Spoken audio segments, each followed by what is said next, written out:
Olá pessoal, essa é uma aula para tratar de notação e da revisão, principalmente de vetores e números complexos. Eu quero deixar todo mundo em pé de igualdade aqui sobre a questão de qual é a notação utilizada, para que não se gere nenhuma confusão no futuro. Existe um conjunto de pré-requisitos aqui, mas eu devo ressaltar de antemão o seguinte, tá? Engenharia, ciências naturais, ciências naturais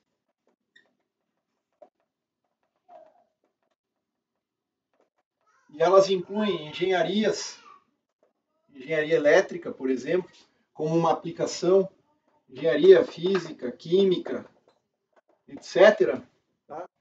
Elas demandam que você utilize para representar um resultado unidade de medida, ordem de grandeza, isso é fundamental, tá? Então, unidade de medida e ordem de grandeza. Então, não adianta o cara chegar no resultado que é em microvolts e colocar lá deu 10. Mas 10 o quê? 10 microvolts? Eu não sei. Você necessariamente tem que ter em mente as unidades de medida. Então, ciências naturais demandam o uso correto de unidades de medida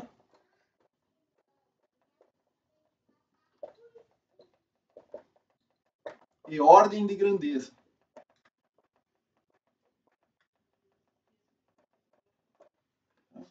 Então, vocês podem buscar aí nos vários lugares que são possíveis, né, na internet, as unidades de medida das várias grandezas, mas, por exemplo, corrente, ampere, tensão, volts, campo elétrico, E, volts por metros, campo magnético, H, ampere por metro, vetor B, campo de indução, é o Tesla, que é a mesma coisa que Weber por metro quadrado, né? Fluxo magnético, Weber. Que mais? Densidade de carga elétrica, Coulomb por metro cúbico. Densidade de corrente elétrica, ampere por metro quadrado. No momento apropriado a gente discute isso aqui também, mas sim, tem uma sequência de quantidades aqui e o que nós utilizamos tipicamente, por exemplo, o campo magnético, tem um monte de unidades de medida em outros sistemas e muitas vezes são importantes, você precisa converter. Mas aqui, para o que nos cabe, nós vamos utilizar o sistema internacional.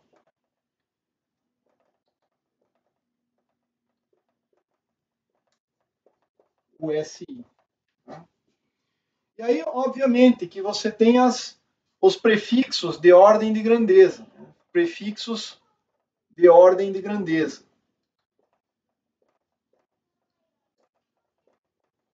Que são muito importantes, que todo mundo deve conhecer. Então, nós temos o pico, nano, micro e mili. Né? O pico é 10 a menos 12, é o prefixo para 10 a menos 12. Nano é para 10 a menos 9. Micro, 10 a menos 6. E o mili, não confundir com metro aqui, é o 10 a menos 3. Então, por exemplo, 1 microampere significa 10 a menos 6 ampere, por aí vai. E aí temos as escalas de ordens de grandeza para maior. Né? Então, quilo é uma das mais importantes para nós, 10 na terceira. Mega, 10 elevado a sexta. O giga, que é o 10 elevado a nono. Note que, excetuando-se o quilo, o mega é letra maiúscula, o giga também é letra maiúscula. E aí você, depois do giga, tem o tera, que é o 10 elevado a 12. Depois existem outras convenções, mas não são tão importantes assim. Então, essas aqui você tem que tomar o cuidado na hora de fazer as contas, colocar apropriadamente o resultado com a ordem de grandeza indicada apropriadamente também. Tá? E, principalmente na engenharia, você é responsável pelas pelos resultados apresentados num projeto. Se não tiver adequadamente caracterizado lá e der algum erro que pode colocar em risco a vida das pessoas, você pode ou deve ser responsabilizado. Então tem que tomar o devido cuidado com as ordens de grandeza, a magnitude das quantidades que são calculadas. Então, sistema internacional e os prefixos são fundamentais. Outro aspecto importante aqui, que é um aspecto matemático que pouca gente se dá conta, ou não sei se não se dá conta, mas eu acho interessante ressaltar, é, por exemplo, o argumento de funções transcendentais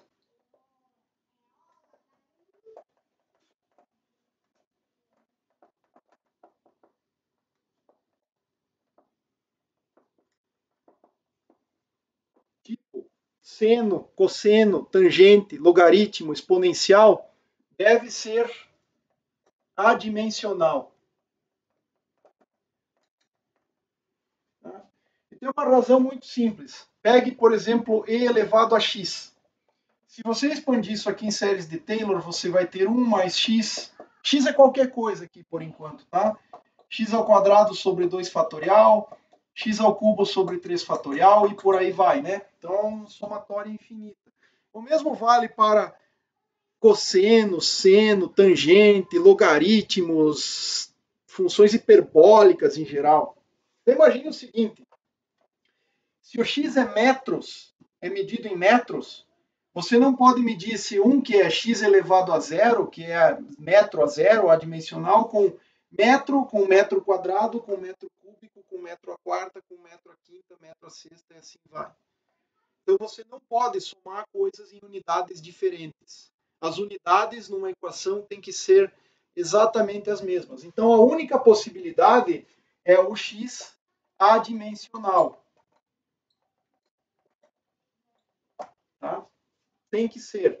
Então, por exemplo, se você quiser colocar uma exponencial que tenha x em metros, digamos que o x é em metros, você tem que ter uma constante alfa multiplicativa, de tal maneira que essa constante é medida em metro a menos 1. E de tal modo que o argumento da exponencial, o argumento dessa exponencial é adimensional. E aí você vai ter 1 mais alfa x, ó, alfa x é metro vezes metro a menos 1. É nada em termos dimensionais. Mais alfa x ao quadrado sobre 2 fatorial também é adimensional e assim vai para frente. Então o argumento tem que ser adimensional. Tá? Um exemplo que todo mundo conhece, que a gente já vai abordar na engenharia, é o E elevado a I ômega t.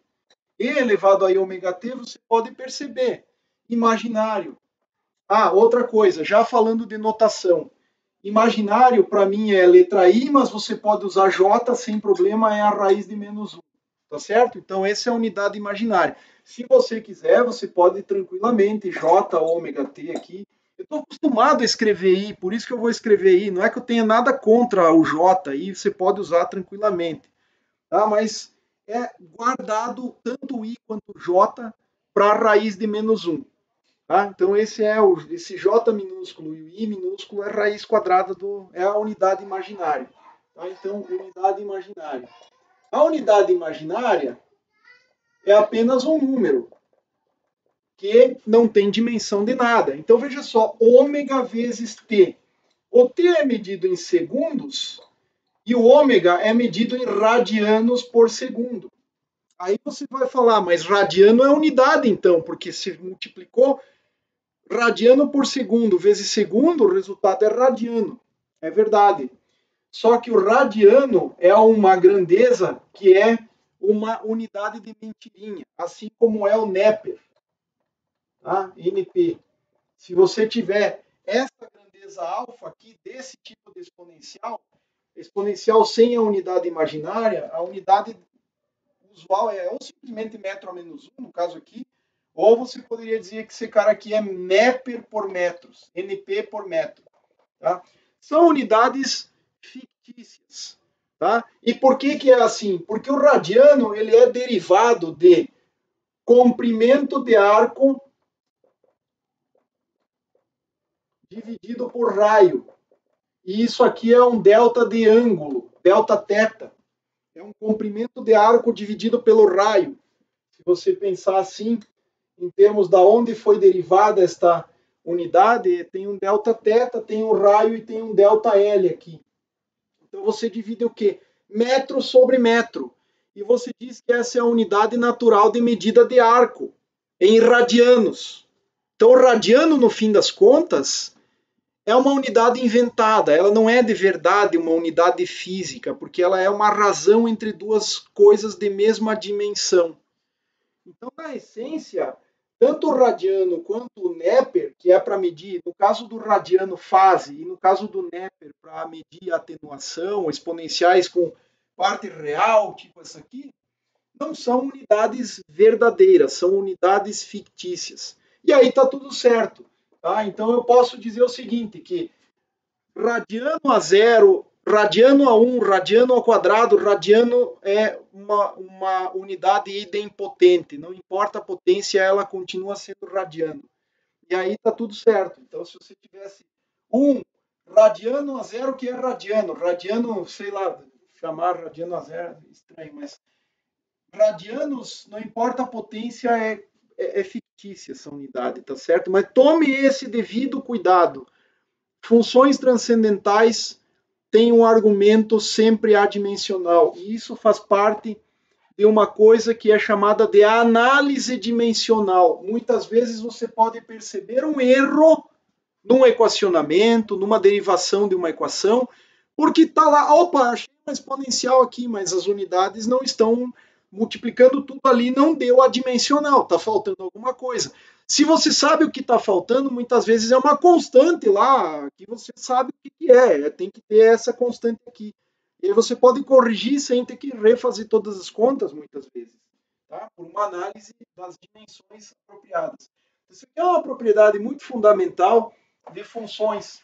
Tá? Funções transcendentais, o argumento tem que ser adimensional. Isso é muito importante aqui.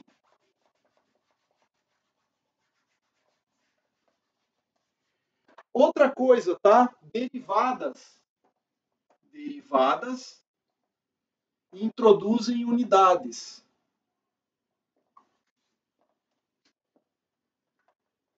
Tá? Isso é importante notar. Exemplo, derivada de uma função em relação ao tempo. Digamos que, para pegar um exemplo bem concreto aqui, isso aqui é uma tensão. Você está derivando uma tensão no tempo em relação ao tempo. E aqui poderia até ser uma derivada total. Tá? Pensa em tempo aqui, porque é uma coisa mais de praxe, mas poderia ser qualquer outra variável. Poderia ser frequência, eventualmente. Tá? O que você tem? Se você quiser usar a definição, você vai ter limite quando ΔT tende a zero, V de t mais ΔT, menos V de t. Ó, aqui em cima o numerador é tudo volts. Se isso aqui é tensão, é volts. E o denominador, desculpa, você está dividindo por um ΔT, por um delta de tempo, por um infinitésimo de tempo, que é medido em segundos. Então, naturalmente, aqui você vai ter unidades de V, se for o caso, tensão volts, divididos por unidades de T. E claramente você está introduzindo unidades de 1 sobre tempo. Então, derivada temporal, unidade 1 sobre segundo no sistema internacional. Derivada em relação a x, ou derivada em relação a y, ou derivada em relação a z. Se eu estou pensando em distâncias, em operador nabla aqui, unidade de 1 sobre metro no sistema internacional. Certo? Então, as derivadas introduzem unidades. Derivada segunda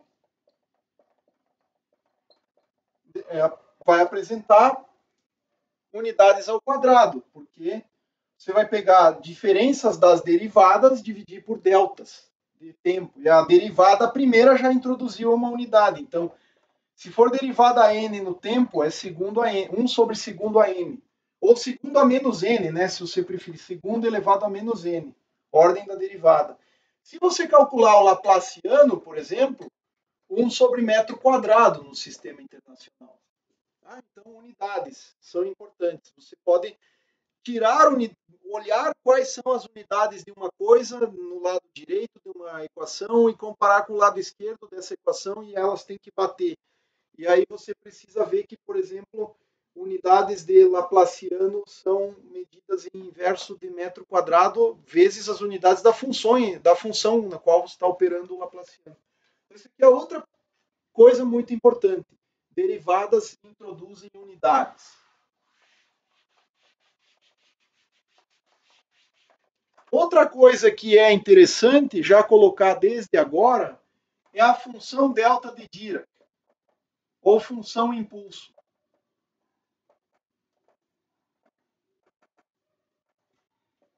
A função delta de Dirac, ela é essa função aqui, olha.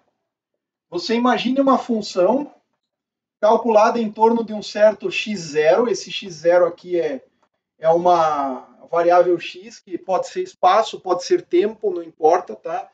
E você tem uma f de x aqui, que ela tem a seguinte forma, tá? Aliás, a função delta de Dirac é, na verdade, uma distribuição.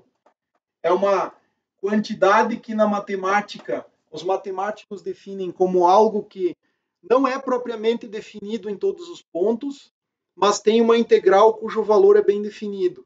E esse é o caso da delta, porque ela num ponto ela vai para infinito. Então nota o seguinte, essa é uma função que tem uma largura espacial epsilon, então ela vai desde x0 menos epsilon sobre 2 até x0 mais epsilon sobre 2.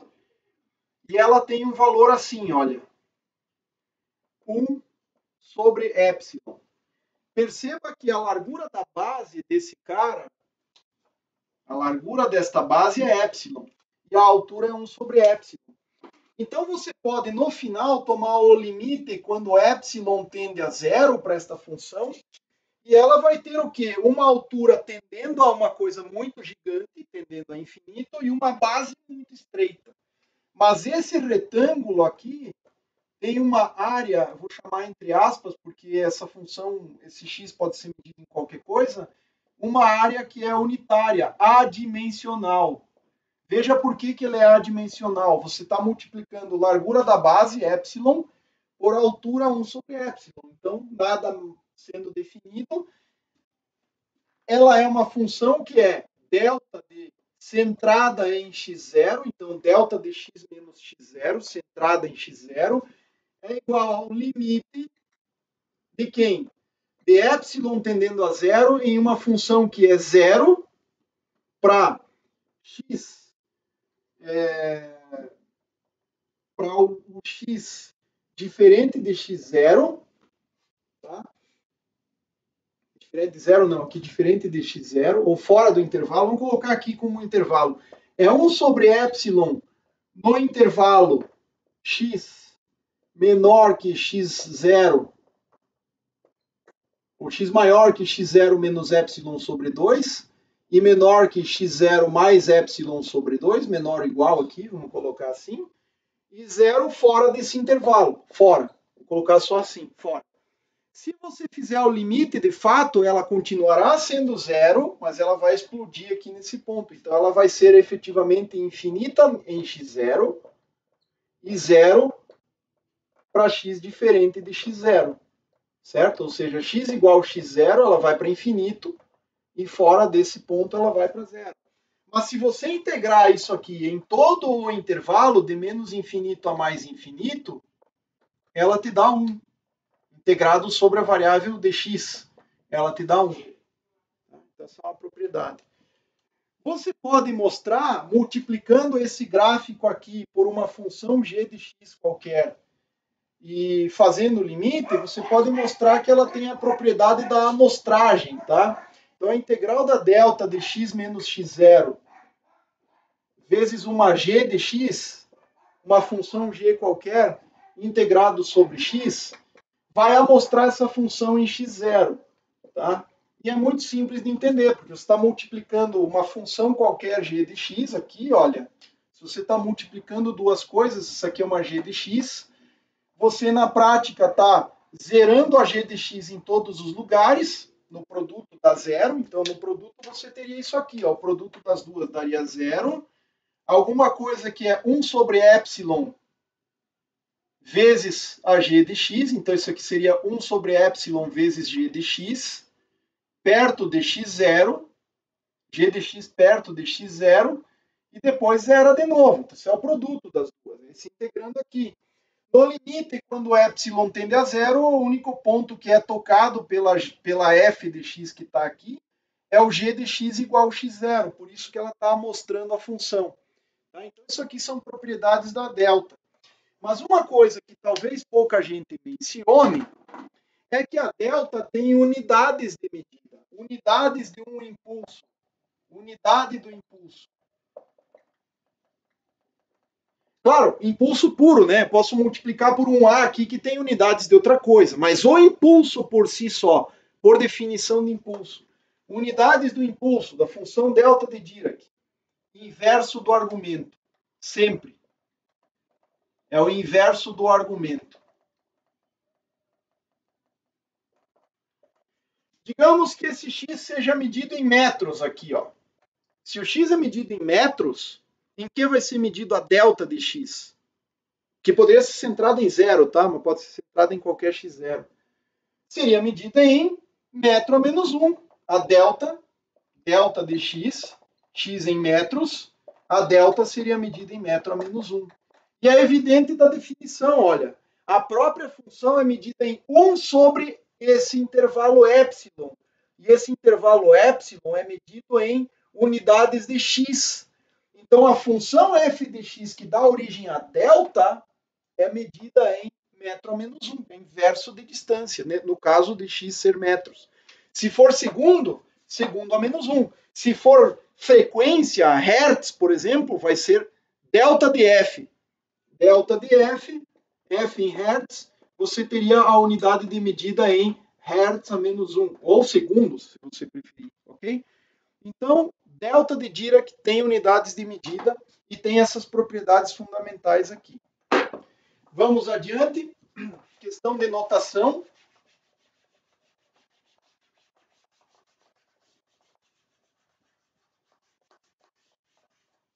Aqui, já mencionei, né? I é J é o raiz de menos 1. Tá? Isso é importante notar. Essa é a notação que a gente vai utilizar, é a unidade imaginária. O asterisco fica guardado para conjugação complexa. O complexo conjugado é o asterisco.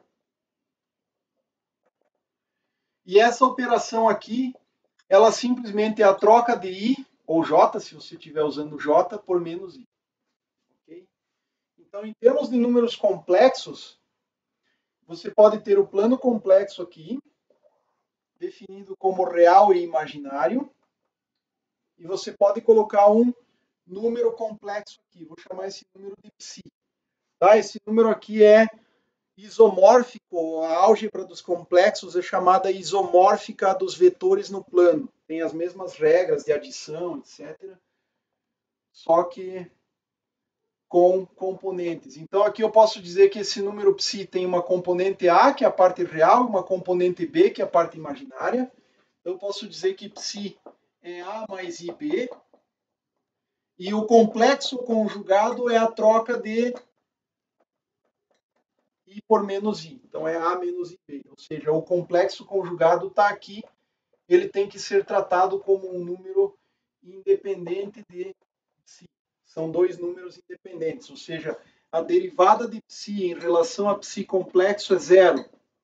Tá? Isso é uma propriedade do cálculo complexo. Naturalmente que se você definir isso aqui como a fase de psi, θ, vamos chamar de θ esse número aqui, você pode ver que o A ele é dado como, em função do módulo de psi, cosseno de θ, e o B é módulo de psi, seno de θ. Naturalmente, para o complexo conjugado, o equivalente é trocar a fase por menos ela, né? Se você medir o ângulo real a partir daqui, esse ângulo aqui é menos θ, porque é medido para baixo do eixo dos reais.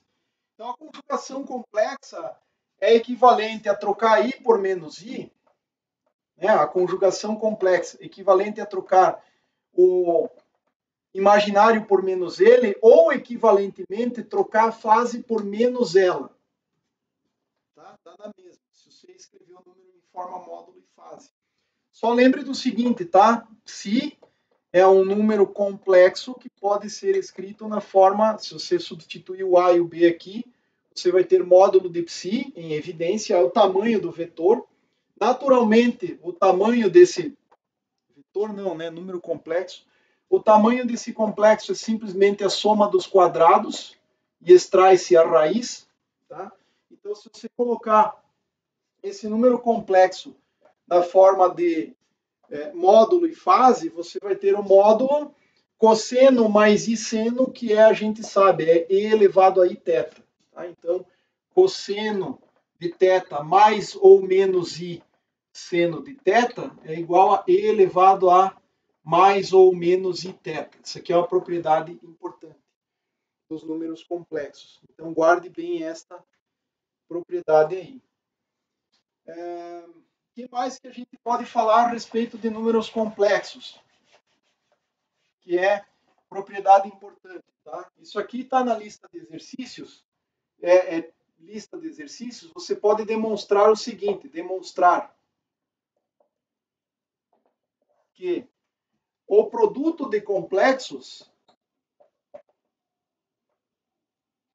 até o enésimo número, se você quiser calcular o complexo conjugado disso, é o equivalente ao produto dos complexos conjugados. Tá? Isso que é uma propriedade fundamental. Outra coisa, o módulo do produto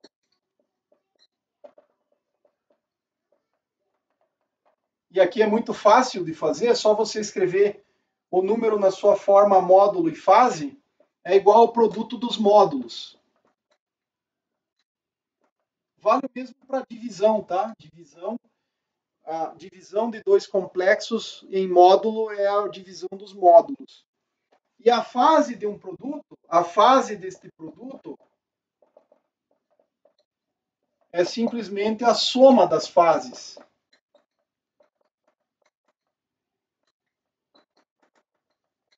Tá? É fácil demonstrar isso aí. Só um detalhe, né? Se você pegar o módulo de e elevado a i teta, seja mais ou seja menos, em módulo, o que você vai fazer? Você vai ter que extrair a raiz quadrada da soma dos quadrados, que é cosseno ao quadrado, ou mais ou menos seno ao quadrado, que é seno ao quadrado também, né? Porque o sinal vai embora. Nunca leve o imaginário junto, nunca, para tirar módulo, nunca faça isso. E aí o seu resultado vai dar 1, exatamente 1. Então isso pode ser útil aqui nesse tipo de demonstração. Eu sei que para alguns é chover no molhado esse tipo de discussão e de análise, mas julgo muito importante porque o que eu tenho percebido semestre após semestre é que erra-se em módulo, o cara vai calcular o módulo e acha um número complexo, acha um número negativo, etc. Então, uma coisa importante também é um outro tipo de dica aqui. Módulo é uma grandeza positivo definida. Módulo, positivo e real. Eu poderia dizer o seguinte, é o módulo de um vetor, o módulo de um número complexo, o módulo do que quer que seja, módulo, pertence aos reais positivos, incluindo zero. Reais positivos, incluindo zero. Essa é a ideia por trás de módulo, seja de um vetor, seja de um número qualquer. Tá? Isso aqui é importantíssimo. Tá? Então, o módulo de uma quantidade, vou colocar aqui em outra notação, módulo de um complexo aqui escalar, é maior ou igual a zero. É a mesma coisa que está dito em cima, se eu escrevi lá para um vetor. Tá? O que isso aqui quer dizer? Quer dizer o seguinte, que o módulo é sempre positivo. E zero só tem uma circunstância. Somente zero. Se psi é igual a zero, o módulo é zero. Somente nessa circunstância aplica a igualdade. Só para o vetor nulo ou para o número nulo. Só para esse o módulo é zero. Tá? Então, tenha em mente que módulo é uma grandeza real positiva. Isso é muito importante. Então, você tem que saber diferenciar o seguinte, olha. Digamos que você queira calcular módulo de E elevado a I θ ao quadrado. Isso aqui é uma coisa, tá? Já isso aqui, ó, é outra coisa. Tá? O número ao quadrado é E elevado a 2 i θ, que vai ter parte real e parte imaginária. Esse aqui é 1, porque o módulo de E na I θ é 1, se o θ é igual ao seu complexo conjugado, ou seja, real. Isso é uma outra coisa que, em termos de notação, você tem que ser capaz de entender. Por exemplo, dizer que psi é igual a psi complexo conjugado implica psi real. Aí pode ser qualquer coisa, pode ser negativo também, tá? Porque esse aqui não é um módulo, é um número só. O módulo vai ser positivo, obviamente. Mas dizer que o número é igual ao seu complexo conjugado implica dizer que ele é real puro. E por outro lado, se você disser que o número é o negativo do seu complexo conjugado, se o número é o menos o complexo conjugado, implica se imaginário puro. Ok? Isso é uma propriedade aqui de complexos. Bom, dito isso, vejam o seguinte. Eu posso muito bem escrever psi igual a mais ib. O complexo conjugado desse número é a menos ib. E daqui eu tiro duas propriedades bem fundamentais. Tá? Se você somar esses dois números, você vai ter 2a. E aí, se você dividir por 2, você vai ter a quantidade chamada parte real do psi, que é o quê? É o complexo conjugado mais o próprio número dividido por 2, que é o próprio a, é a parte real desse número aqui. Ao passo que a parte imaginária, veja só, se você subtrair o de cima com o de baixo, você vai ter a menos a que dá zero, e b menos menos ib dá 2ib. E aí, se você dividir por 2i, o psi menos o psi complexo conjugado, se você dividir por 2i, você tem a parte imaginária, que é o b. Então, isso aqui é propriedade fundamental dos números complexos. Isso é geral, vale para qualquer complexo, vale para vetores. Aqui, ó, outra coisa, vetores complexos. Tá? Um vetor A complexo, o que ele é? Ele é uma grandeza que tem componente x, que pode depender de x, y, z do tempo, na direção de x, mais uma componente y na direção de y, mais uma componente z na direção de z. Então, nota como é que eu estou escrevendo a notação de direções nas coordenadas cartesianas. A chapéu subíndice x, A chapéu subíndice y, A chapéu subíndice z. Tá? E esse cara aqui ele pode ser complexo eventualmente. Ou seja, eu tenho um complexo conjugado de A, que seria AX complexo na direção de x, AY complexo na direção de y. Ainda mais, se os seus vetores unitários que indicam direção são complexos, você poderia definir em uma álgebra vetores de direção complexos também, dá para fazer, complexo conjugado dos versores também. Aqui. Mas aqui a gente não está pensando nisso, a gente está pensando em simplesmente a situação em que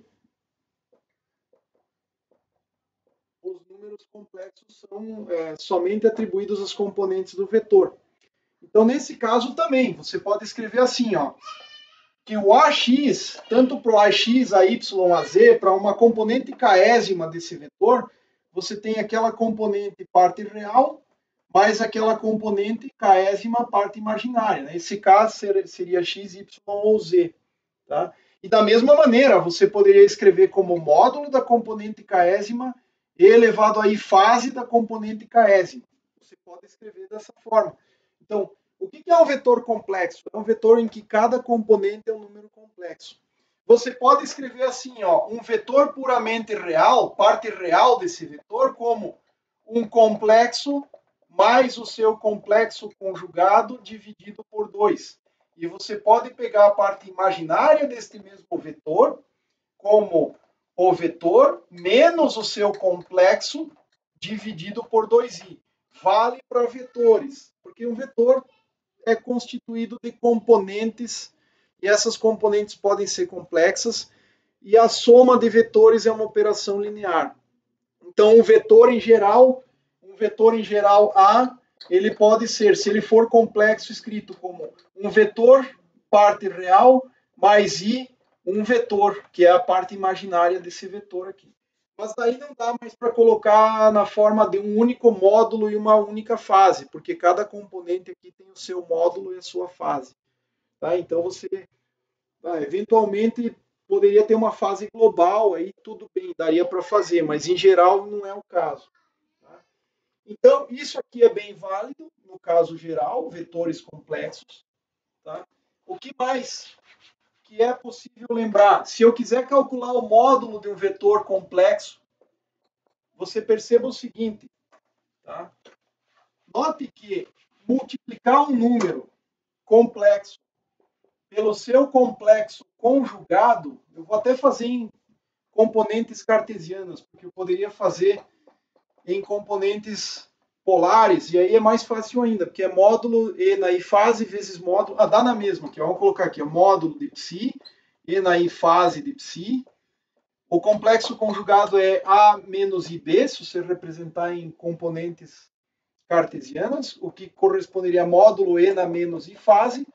Note que você tem aqui, ó, se multiplicar tudo, você vai ter a quadrado mais IBA menos IAB, cancela, porque são escalares, eu posso comutar, mais I vezes menos I, que é menos I quadrado, menos I quadrado é mais 1, B quadrado, então dá mais B quadrado aqui, multiplicar tudo. Isso aqui é o módulo de psi ao quadrado. E fica mais claro ainda daqui, ó, porque esta fase mata aquela, ó. Então esse aqui, se você colocar na mesma exponencial, você vai ter E na I θ mais menos I θ, que dá E na zero e que é essencialmente 1. Então, módulo de psi ao quadrado. Então, se eu quiser calcular o módulo de um vetor complexo, eu posso emular aquilo que é feito para números complexos e pegar os módulos ao quadrado de todas as componentes. Eu pego o módulo da componente x, mais o módulo da componente y, mais o módulo da componente z, em 3 dimensões, se tivesse mais dimensões, mais o módulo de tal coisa. E isso aqui é a mesmíssima coisa que fazer o vetor escalar com ele mesmo, certo? Essa aqui seria a mesma coisa que fazer esta operação aqui. É o vetor escalar com ele mesmo. Seria a operação que você estaria fazendo aqui. Então, módulo de um vetor complexo, se você achar número que não é positivo, zero numa única situação, vetor nulo, vetor zero dá zero, senão tem que ser positivo, maior que zero, real, positivo. Então, você está errando, se não der isso aqui, ó, se não der maior ou igual a zero no único caso, igual a zero, que é quando o vetor é o vetor nulo, tá bom? E você pode representar qualquer vetor a partir de suas partes real e imaginária, generalizando as relações aqui. Nota que tem algumas questões interessantes, olha, real de E elevado a I θ é o cosseno de θ. A gente sabe disso. Mas eu posso escrever isso aqui como o número mais o seu complexo conjugado, que é o trocar o θ por menos θ, e dividir por 2. Da mesma forma, eu sei que o imaginário de E elevado a I θ é o seno de θ. Mas isso dá para fazer simplesmente pegando o número mais I θ menos o seu complexo conjugado, menos I θ, e dividir por 2 vezes a parte imaginária aqui. Então, isso aqui são aplicações particulares daquelas relações bem gerais que você tem lá, tá certo? Então, são propriedades bem interessantes. Uma outra coisa é que eu posso escrever o seno como a parte real de alguma coisa envolvendo a exponencial i θ. É só multiplicar por menos i. Veja só, menos i vezes e na i θ corresponderá menos o imaginário vezes cosseno de θ mais i seno θ. E isso aqui vai me dar o quê? O cosseno ficou imaginário puro e o seno ficou multiplicado por menos i quadrado. Mas i quadrado é menos 1, então menos i quadrado é mais 1. Então dá o seno de θ, o seno ficou real puro. Então isso aqui é seno de θ. Então note que eu não preciso usar a operação imaginário, bastando multiplicar o e na i θ por menos i. Eu tenho o seno da mesma forma. Né? Teria o seno da mesma forma. Bom, para números complexos, acredito que seja isso. Uma coisa muito importante, tá? É que se você multiplicar um número complexo por uma fase arbitrária, isso aqui produz o quê? Produz uma rotação por um ângulo φ no plano complexo. Então, esse cara aqui é um operador de rotação. Rotação por um ângulo φ no plano complexo. Só lembrar, né? Esse número φ aí, o número original ψ, ele estaria com o ângulo θ. Se você multiplicar ele por Iφ, vai somar na fase, não vai mudar o módulo, ele vai agregar essa fase φ. E o seu novo número, ψ' seria o quê? Módulo de ψ elevado a iθ, que é o número original, mais φ. Ou seja, ele agregou a fase φ. Então, se você tiver um número complexo, que é do tipo, o número inicial, digamos, o seu número inicial é, seu número é um ψ0, que pode ser colocado na forma módulo, em uma fase inicial, e vezes um termo e na i ômega t, pensando o ômega como frequência, esse número começa num θ0 e agrega uma fase φ igual a ômega t, ou seja, ele vai rodar no plano complexo, esse aqui é o eixo imaginário, esse aqui é o eixo real, vai rodar no sentido anti-horário. Tá? Então, se o φ é positivo, roda no sentido anti-horário. Φ negativo, roda no sentido horário. É isso que acontece com números complexos. Eu não cheguei a comentar, mas é importante mencionar o seguinte fato. Vetores unitários, tá? A base de vetores, eu vou usar a letra A e o subíndice. Vou usar aqui a letra K, tá certo? O A, então eu teria um conjunto aqui que corresponderia ao A1, A2 e A3. Tá? Se você tiver coordenadas cartesianas, troque o 1, 2 e 3 por x, y e z. Então você vai ter AX, AY, AZ. São os vetores de base. Tá? Se você tiver esféricas, que é outra situação que a gente usa bastante, esféricas, tá? Se nós tivermos essa situação, você vai ter o 1, 2 e 3 trocados por R θ φ. Então você vai ter o AR, o Aθ e o Aφ. Agora, por que a gente está usando o A chapéu e o subíndice? É por uma razão muito simples. Eu sei que em vários livros de física básica se usa a letra I, chapeuzinho, a letra K, chapeuzinho, e a letra J, chapeuzinho. Tá? IJK. Assim.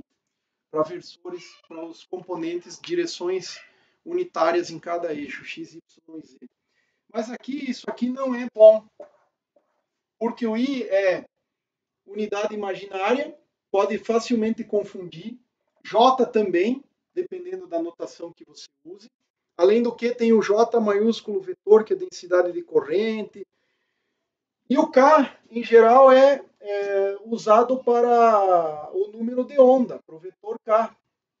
Então, se você esquecer o chapéu, pode confundir com número de onda ou vetor de ondas, ou sei lá. Então aqui não é uma boa convenção.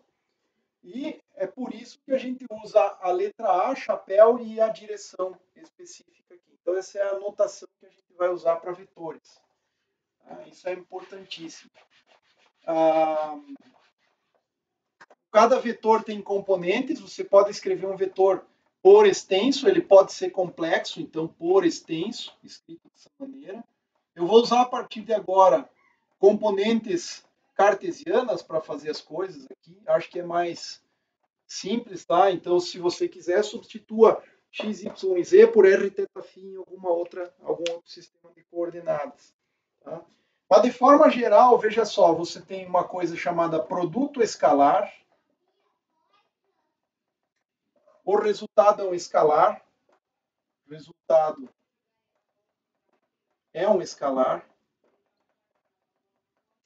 E aí, né, você precisa só lembrar do seguinte, A ponto B,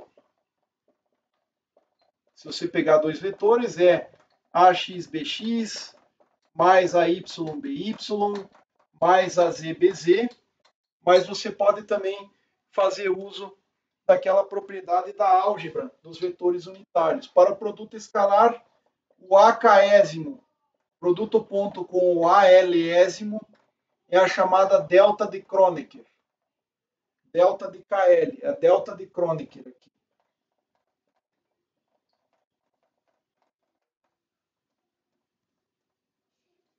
Que vale 1 ou 0. Se o K é igual a L, K igual a L, vale 1.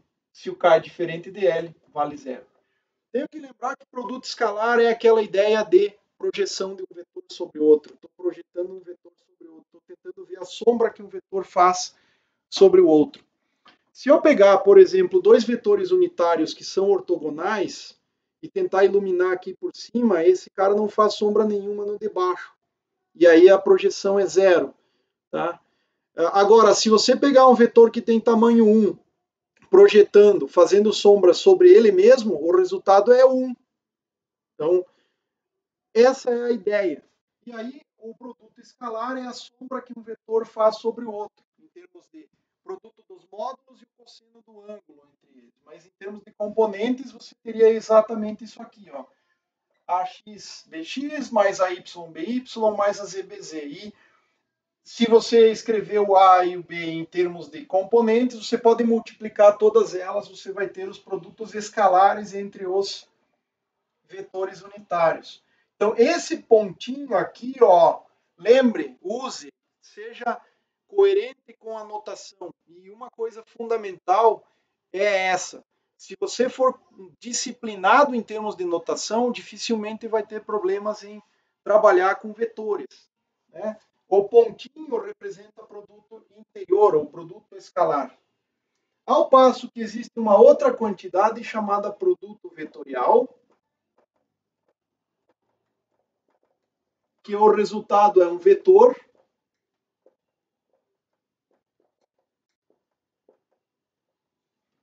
Esse resultado na nossa notação é um vetor e é representado por esse símbolo aqui.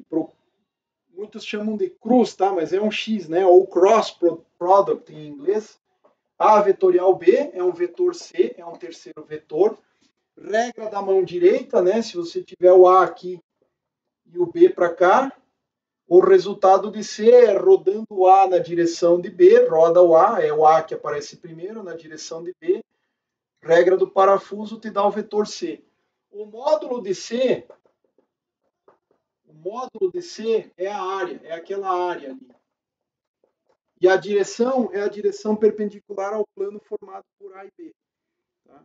Mas você pode abrir as contas e fazer tudo em termos desse cara aqui, ó, A késimo vetorial com o ALésimo, ou seja, AK vetorial AL, igual uma quantidade chamada KLM, aqui vou usar assim essa notação, epsilon KLM a mésimo.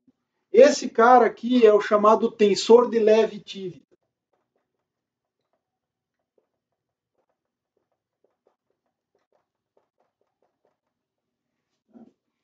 E esse tensor, ele admite, ele é o chamado tensor de permutações, ele admite somente 3 resultados possíveis.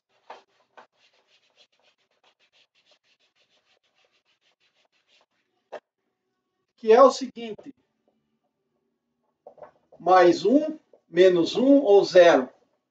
Se você pegar KLM dentro desta sequência y, x, y, z em cartesianas, ou r, θ, φ, ou o que quer que seja, x, y, z, você pegar essa sequência aqui, começar em x tem que terminar em z, começar em y passa por z, termina em x, começar em z, termina em y, nessa sequência indo para lá, pegar 3 deles indo para lá, é mais 1. Se você pegar o KLM da sequência YXZ, YXZ, ou melhor, XY, vou escrever assim, XYZ, indo para lá, é o menos 1. Ou seja, se você pegar assim, ó, YXZ, ou XZY, ou ZYX, e 0 se você repetir qualquer um. K igual L, ou L igual M, ou M igual K. Qualquer repetição dá 0. Esta é a notação. Então, por exemplo, digamos que você queira o produto vetorial de AZ com o AX. Certo? AZ vetorial AX. O que vai dar isso aqui? Bom, primeiro que o resultado não pode repetir nenhum índice. Então, certamente tem que ter o que falta, que é o Y. Agora, qual é o sinal? ZX, eu tenho que ver, indo na sequência ZX, onde que está? Aqui, ó. ZX é positivo, ZX é mais 1, então é mais a Y. E aí você pode fazer todas as contas aí. Outra forma de representar esse cara é isso aqui, ó. X, Y, Z, certo? E esse aqui é o ciclo positivo. Se você for ao contrário, dá 0. Desculpa, dá menos 1. Se você for ao contrário desse ciclo, dá menos 1. Então, x vetorial, digamos, eu quero montar essa conta, x vetorial y. Olha, eu estou multiplicando x com y, produto vetorial. O resultado é quem? É z. Mas é positivo ou negativo? Eu fui a favor do ciclo, então é positivo. Se eu tivesse ido contrário, ou seja, y vetorial x, eu teria ido contrário ao ciclo, me daria o sinal menos. Tá? Então, essa é o truque. Em termos de produtos e de operações vetoriais, essas são as duas mais importantes. Note que, se você multiplicar todas as componentes de um vetor A com todas as componentes de um vetor B, você vai ter, em total, 9 operações, porque é o AX vezes o BX, AX vezes BY, AX vezes BZ, AY BX, AY BY e assim vai, certo? São 9. Tenho 3 coisas aqui, 3 objetos aqui, 3 componentes vezes 3 componentes, dá 9. Tá? Se você olhar direitinho, você vai ver que 3 desses produtos todos estão no produto escalar e as 6 faltantes estão no produto vetorial. Me dá todos os produtos possíveis entre as componentes de vetores arranjados de uma maneira que tenha um significado físico, né? Ou o produto escalar projeção, o produto vetorial tem a ideia de área envolvida aqui. É isso.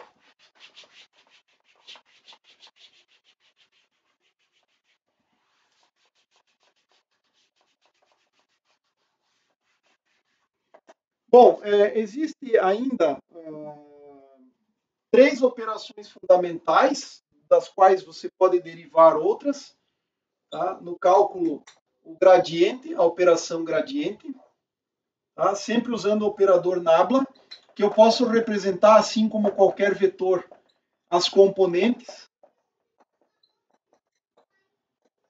Ou eu posso escrever por extenso ax ddx, ay ddy, az ddz.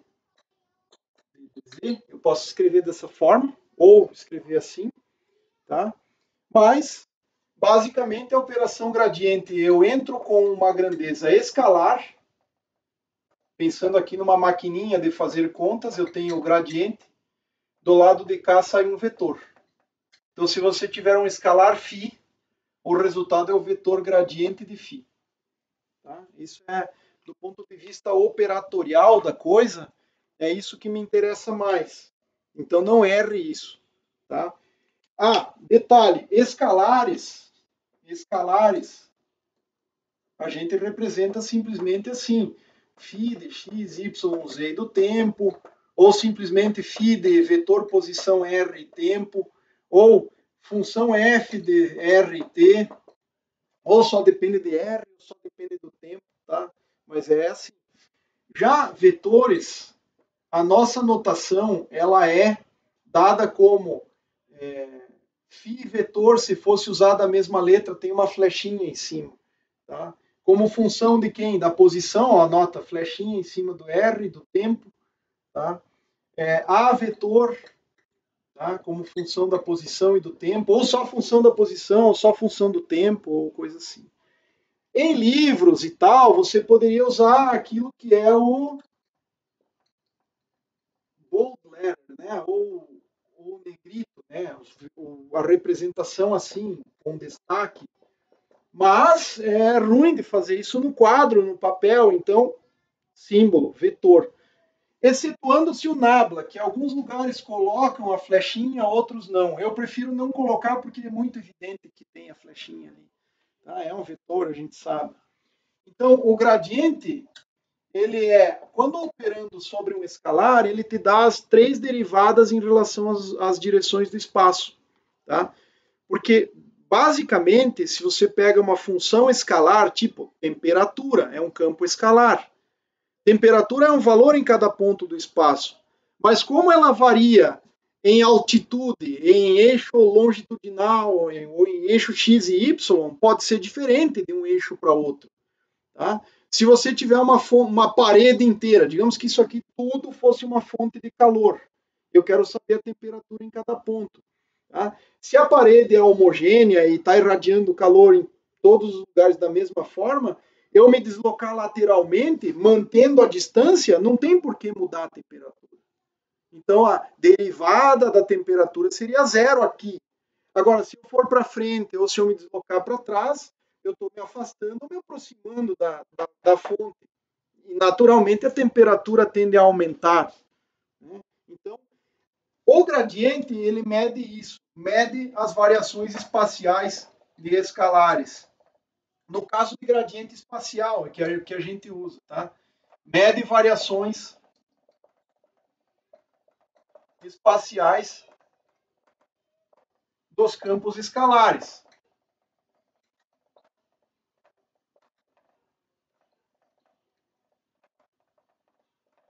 Certo? Então ele mede variações espaciais de campos escalares e como tal, então ele vai ter três componentes, dφ dx, na direção de x, que eu vou representar simplesmente entre parênteses, dφ dy, dφ dz, componentes de um vetor. Então, as variações espaciais de um escalar, como o espaço tem mais de uma direção, tem que ser necessariamente representadas por um vetor. Naturalmente que eu poderia ainda calcular a derivada temporal e completo todas as derivadas necessárias para caracterizar esse campo vetorial. Tá? Então, é isso que representa aqui o gradiente. Claro que nós temos, então, que saber como medir. A questão aqui é como medir as variações espaciais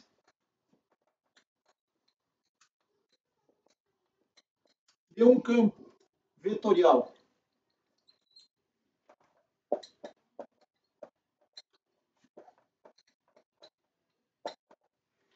Bom, eu preciso conhecer o quê? Todas as derivadas da componente x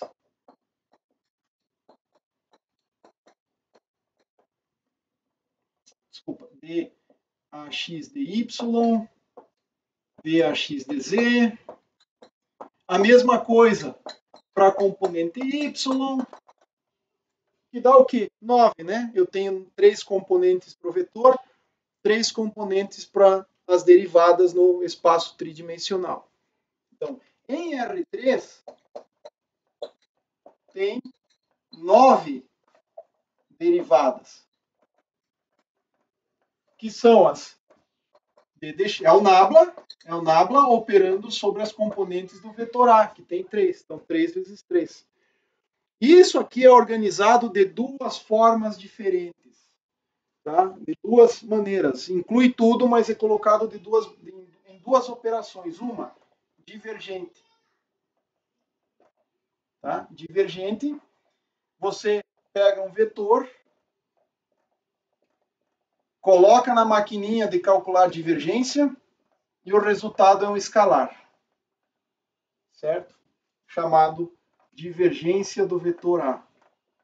Ele mede fluxo local. Tá? Esse cara, fisicamente, ele é divergência de A é dado como limite, você pega um volume infinitesimal em torno de um ponto, calcula o fluxo que sai daquele ponto, uma área fechada, em torno do ΔV, e divide pelo ΔV. E aí você tem a divergência. Esse é o divergente. Mas em termos de componentes, vejam só, divergência de A é a derivada da componente x em relação a x, derivada da componente y em relação a y, derivada da componente z em relação a z, somadas.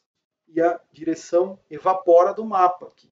Tá? Então, é um escalar. Isso aqui é um escalar. O resultado dessa operação é um escalar.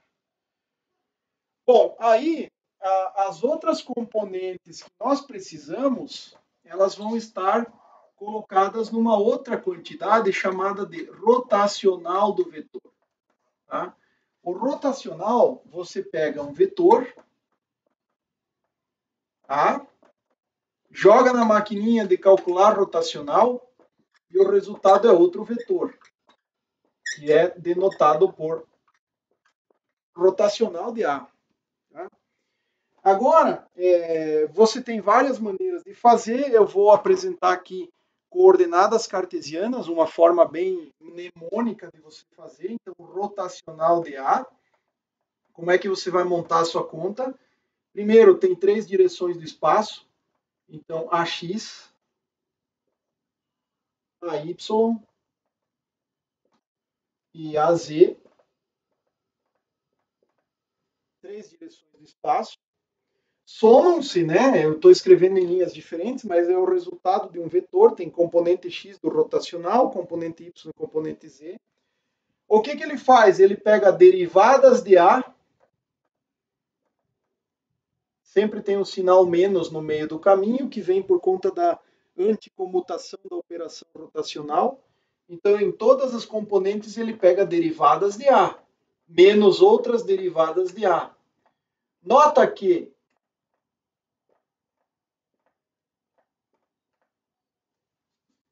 ao final, você vai ter outras 6 derivadas aqui. Tem 3 aqui na divergência.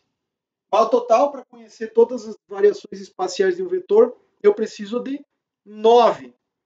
Então, o rotacional e o divergente são organizações apropriadas para dar interpretações físicas. No caso do divergente, é a ideia de fluxo. No caso do rotacional, é a ideia de circulação ou de rotação mesmo do vetor, o vetor, de certa maneira, rodando, tá? E que contempla todas elas. Então, eu tenho 1, 2, 3 derivadas aqui, eu vou ter que ter mais 6 para dar o total de 9. Agora, qual que é a regrinha? Tá? Olha só, vou fazer com outra caneta aqui. Componente x, eu começo na direção x, e eu posso montar embaixo. Depois de x, lembre do ciclo. X, y, z, x, y, z. Esse é positivo, para cá é negativo. Ó, x, aqui vem y, eu comecei lá, y, z. Em cima, troca, z, x. Então, é dAz dy menos dAx dz. Desculpa. Y. Tá? Então, é dAz dy menos day dz. Tá?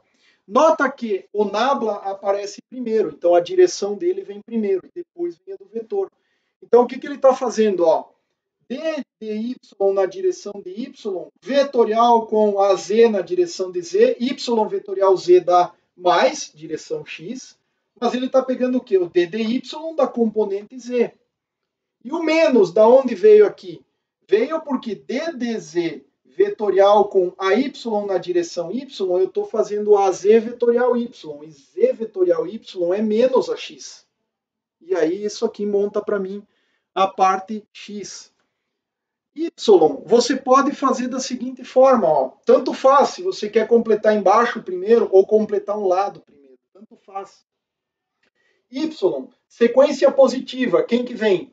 Z, completa embaixo, porque a derivada vem de quem? Vem do operador nabla, ele vem primeiro, então Z. Depois de Z, quem que é? X, componente X do vetor. Então, dAx dz. E aí eu completo o outro lado só trocando a ordem. Aqui fica x e em cima é a componente z do vetor. Espero que tenham entendido a lógica. Que o próximo é aqui z. Depois de z no ciclo vem quem? X. Depois de x no ciclo vem y. Eu completo aqui, ó, x e y, sempre começando pela derivada e depois a componente, porque derivada e depois componente. X, y. E aqui é só inverter, y, x. E se você quisesse completar embaixo, primeiro, ó, z, x, y. Em cima, troca, y, x. Certo? Então, é uma forma bem mnemônica, bem de memória de você montar. Vale tudo muito bem para sistema de coordenadas cartesiano. Para outros sistemas, é melhor pegar a tabela de informações e aí você enxerga lá o que tem, porque, em geral, as derivadas que aparecem dentro do operador nabla atuam sobre os vetores unitários também. A única base que é uniforme é a base cartesiana. As outras, por exemplo, o vetor unitário x, digamos que seja esse aqui, ele é assim aqui e lá e aqui e do lado e para cá. Então ele é sempre x. E o y também, né? Y. Agora, o vetor radial, se você tiver a origem aqui, o radial nesse ponto aponta para lá, no outro ponto aponta diferente. O φ aponta assim nesse ponto e aponta diferente no outro ponto. Ele muda de acordo com a posição. Então, para vetores de base esférico, cilíndrico, qualquer que não seja cartesiano, vá na tabela de relações para você não ter que ficar calculando derivada de vetor unitário o tempo todo. A mesma coisa para divergente, a mesma coisa para o gradiente. Tá? Mas, só para concluir, quantas componentes nós temos aqui? Ó? 1, 2, 3, dAx. Ó, do componente x, dAx dx, está aqui. O que eu preciso mais da componente x? dAx dy. Onde é que ele aparece? Aqui, dAx dy. Preciso de quem mais? dAx dz. Onde é que está esse cara? Está aqui, dAx dz. Da componente y, eu tenho que ter dy dy, dy dz, está aqui, dy dx, está aqui. Então, todas as 9 derivadas estão aí. Você pode conferir para o componente z, certo? Bom, eu gostaria ainda de fazer mais 2 análises breves, eu diria, a respeito do rotacional e a respeito de representação de funções harmônicas. Eu creio que essa aula já ficou um tanto longa, eu pretendo fazer mais uma para discutir rapidamente esses tópicos aí, ok? Para tentar elucidar um pouquinho melhor. Mas justamente para mostrar essa ideia do rotacional com um exemplo muito simples. Eu não pretendo aqui ser rigoroso naquela demonstração, e também fundamentalmente a representação de funções harmônicas através de vetores ou de funções complexas, o que nos permite eliminar derivadas e tudo mais. Então, isso fica para uma próxima aula. Até a próxima.